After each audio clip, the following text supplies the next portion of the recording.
नमस्कार दोस्तों, चार्ट पे चर्चा के एक और एपिसोड में आप सबका स्वागत है। पिछले वीक में जैसे आपने देखा कि मार्केट में काफ़ी बड़ा वोलेटाइल मूव देखने को मिला है। एक टाइम तो हमने बजट डे का जो लो था 24,000 के आसपास को भी ब्रीच करके उसके नीचे ट्रेड करना स्टार्ट कर दिया था। लेकिन पूरे वीक में कभी गैप अप कभी गैप डाउन होने के बाद कुछ वोलेटाइल मूव्स के बाद फ्राइडे की जो क्लोजिंग थी वो काफ़ी अच्छी थी, वीक के हाईएस्ट पॉइंट के आसपास देखने को मिली है। लेकिन इन सब के बाद जब वीकेंड पे जो हिंडनबर्ग की एक और नई रिपोर्ट आई है इंडियन मार्केट के बारे में, सेबी चेयरपर्सन के बारे में, तो उसके बाद से मार्केट में काफ़ी सारे स्पेकुलेशन लगाए जा रहे हैं कि इस रिपोर्ट के आने के बाद मार्केट में किस तरीके का मूव देखने को मिल सकता है। कुछ लोगों का मानना है कि इससे मार्केट में कोई बहुत बड़ा प्रभाव नहीं पड़ने वाला है, कुछ लोग मानते हैं इससे मार्केट गिर भी सकता है। तो इन सब चीज़ों से दूर हम आइसोलेटली चार्ट को देखने की कोशिश करेंगे, जानने की कोशिश करेंगे कि किस तरीके के मूव मार्केट में देखने को मिल सकते हैं। और साथ ही मैं आपके साथ शेयर करूंगा एक ऐसा चार्ट जो मुझे इस हफ्ते काफ़ी अच्छा लग रहा है और जिसमें आने वाले कुछ क्वार्टर्स में, कुछ महीनों में, कुछ सालों में एक अच्छी तेज़ी देखने को मिल सकती है। तो दोस्तों, बिना समय गंवाए सीधे चलते हैं चार्ट पे, जानने की कोशिश करते हैं कि किस तरीके का मूव आने वाले हफ्ते में देखने को मिल सकता है और हमें अपने हफ्ते को किस तरीके से प्लान करना है। दोस्तों, अब आपकी स्क्रीन पे है निफ्टी का वीकली चार्ट में जैसे आपने देखा कि पिछले हफ्ते में निफ्टी में एक काफी बड़ी कमजोरी देखने को मिली। वीक ऑन वीक बेसिस पे अगर हम बात करें तो निफ्टी हम 8% के आसपास हमने वीकली बेसिस पे एक नेगेटिव क्लोजिंग दी है।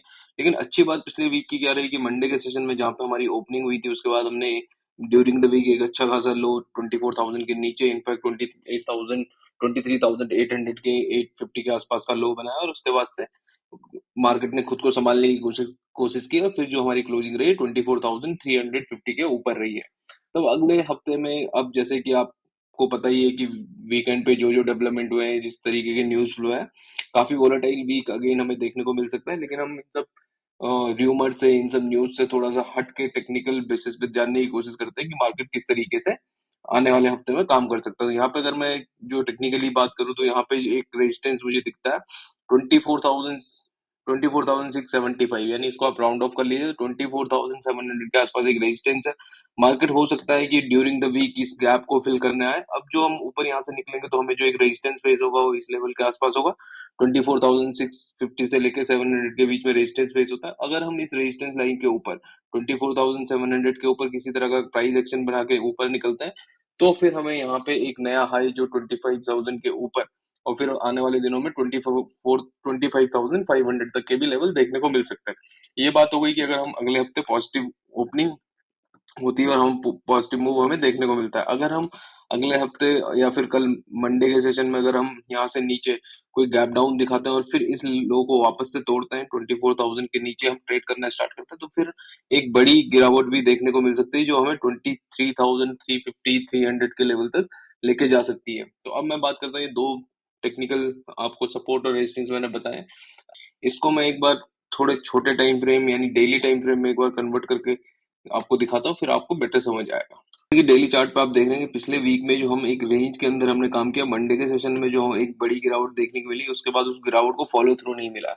मैंने बार बार जब भी आपको टेक्निकल पे गिरावट की बात करता हूँ या फिर ये कहता हूँ कि कब बड़ी गिरावट आती, बड़ी गिरावट आने के लिए फॉलो थ्रू मिलना बहुत जरूरी है। पहले मंडे के सेशन में जो एक बार पैनिक में लोगों ने निकले हैं यूएस में जो रिसेशन की चिंताओं के कारण, उसके बाद से उस गिरावट को फॉलो थ्रू नहीं मिला और फिर हम कहीं ना कहीं पूरे वीक के दौरान उसी जोन में 24,350 से लेकर 24,000 यानी 350 पॉइंट की रेंज में हमने वहीं पे ट्रेड करके क्लोजिंग दे दी है। तो अब इस रेंज के ऊपर जो मैं एक्सपेक्ट कर रहा हूँ, क्योंकि क्लोजिंग जो हुई है फ्राइडे की वो रेंज के हायर एंड पे हुई, तो मैं वही एक्सपेक्ट कर रहा हूँ कि ये रेंज का ऊपर की तरफ ब्रेकआउट होगा।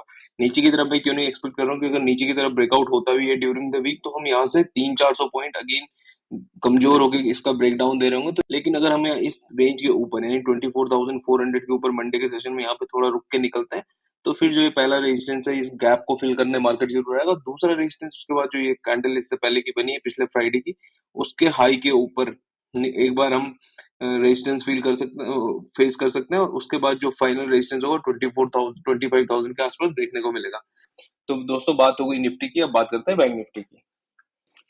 अब आपकी स्क्रीन पे है बैंक निफ्टी का वीकली चार्ट में बैंक निफ्टी में अगर आप देखेंगे ऑलमोस्ट सिमिलर पैटर्न है जो निफ्टी का है कि ड्यूरिंग द वीक हमने जरूर एक बड़ी गिरावट दिखाई है, लेकिन जब हम फ्राइडे को क्लोज हुए तो हम ऑलमोस्ट जहां मंडे को खुले वहां पे ही हमने क्लोजिंग दी। तो बैंक निफ्टी में भी जो इंपॉर्टेंट रेजिस्टेंस का जोन होता है वो ये गैप एरिया होता है जो 20 सॉरी जो 51,000 के आसपास है। 51,000 का हम बिल्कुल यहाँ पे एक रेजिस्टेंस फेस करेंगे जब हम मंडे को, अगर हम थोड़ा सा फ्लैट है, गैप अप खुलते हैं तो ऊपर की तरफ निकलते हैं, तो हमें पहला जो रेजिस्टेंस होगा, मैं आपको एक बार डेली चार्ट पे दिखाऊंगा, 50,650 700 का है। उसको जैसे हम निकालेंगे तो 51,000 तक भी हम जा सकते हैं। नीचे की तरफ बैंक निफ्टी में मुझे लगता है कि बैंक निफ्टी में जो कमजोरी है वो हम निफ्टी से पहले से बनती हुई आ रही, तो मुझे लगता है अगर यहाँ से गिरावट अगर बड़ी होगी तो निफ्टी में होगी, अगर यहाँ से तेजी बड़ी होगी तो मुझे लगता है बैंक निफ्टी में होनी चाहिए, क्योंकि यहाँ से बैंक निफ्टी जिस तरीके का स्ट्रक्चर बनाया हुआ है, अगर यहाँ से हम ऊपर 51,100 51,200 के ऊपर अगर हम डेली क्लोज करना स्टार्ट करते हैं तो बैंक निफ्टी में एक फ्रेश हाई भी बन सकता है।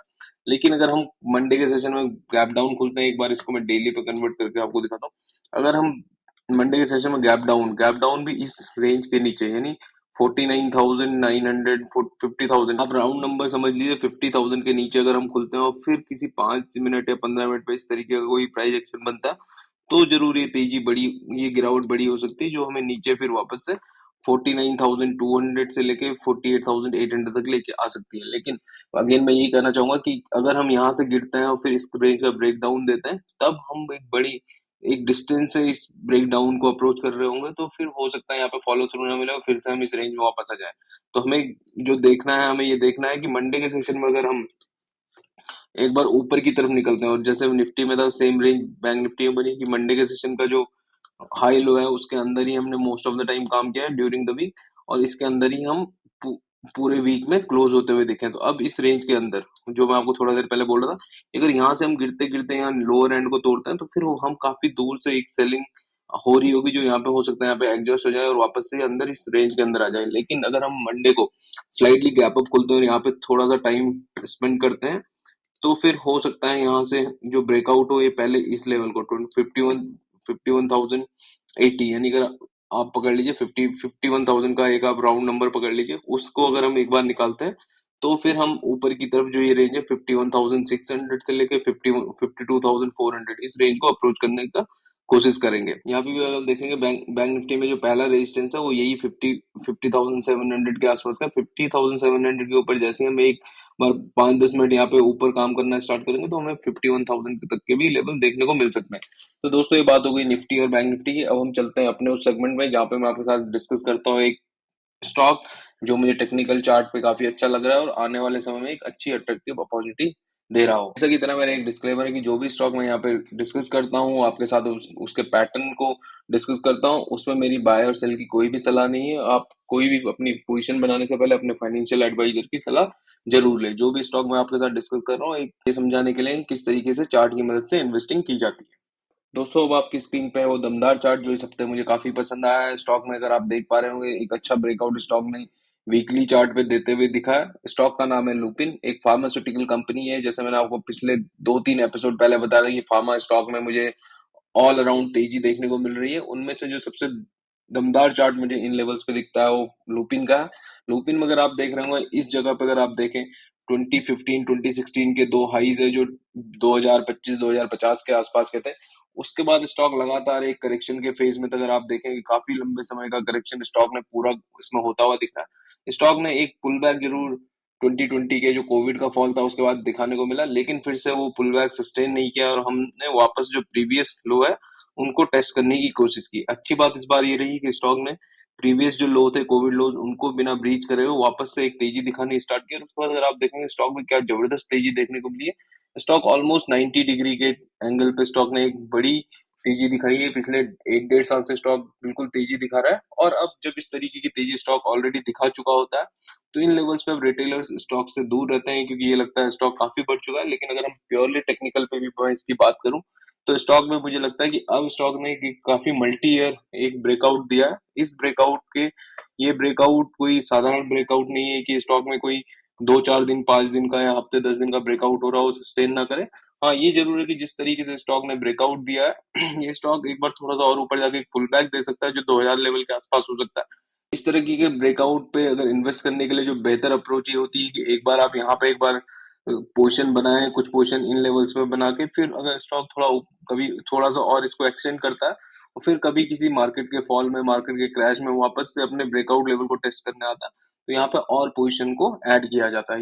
तो अब बात करते हैं कि स्टॉक में किस तरीके के टारगेट देखने को मिल सकते हैं। तो जैसे कि जो हमारे रेगुलर व्यूअर्स है वो जानते होंगे कि जब स्टॉक अपने ऑल टाइम हाई पे होता है कोई रेजिस्टेंस चार्ट पे मौजूद नहीं होता है, तो हम यूज करते हैं फिबोनाची रिट्रेसमेंट टूल का, और इस टूल की मदद से जानते हैं स्टॉक में आने वाले जो टारगेट है वो क्या रहेंगे। तो जैसे कि आप अपनी स्क्रीन पे देख पा रहे होंगे, पहला जो लेवल होता है वो होता है 1.61% का, तो जो कि 3000 के आसपास आता है, जो यहाँ से 50% ऊपर के टारगेट है। दूसरा जो लेवल आता है वो आता है 4500 के आसपास, जो यहाँ से 100% से भी ज्यादा के टारगेट है। टारगेट की तो बात कर ली, अब बात करते हैं स्टॉप लॉस की। तो स्टॉप लॉस स्टॉक में रहेगा नीचे 1575 के नीचे, यानी आप राउंड लेवल पकड़ लीजिए 1550 के नीचे। अगर ये अब डेली या मंथली, सॉरी वीकली या मंथली कैंडल अगर कभी क्लोज होती है 1550 के नीचे, तो स्टॉक में एग्जिट कर जाना होगा, क्योंकि ये स्टॉक फिर जो है ब्रेकआउट और ब्रेकआउट फेलियर हो सकता है, फिर से जो स्टॉक है हो सकता है फिर और जो करेक्शन को नीचे इन लेवल्स को 1100 1150 के लेवल को टेस्ट करे।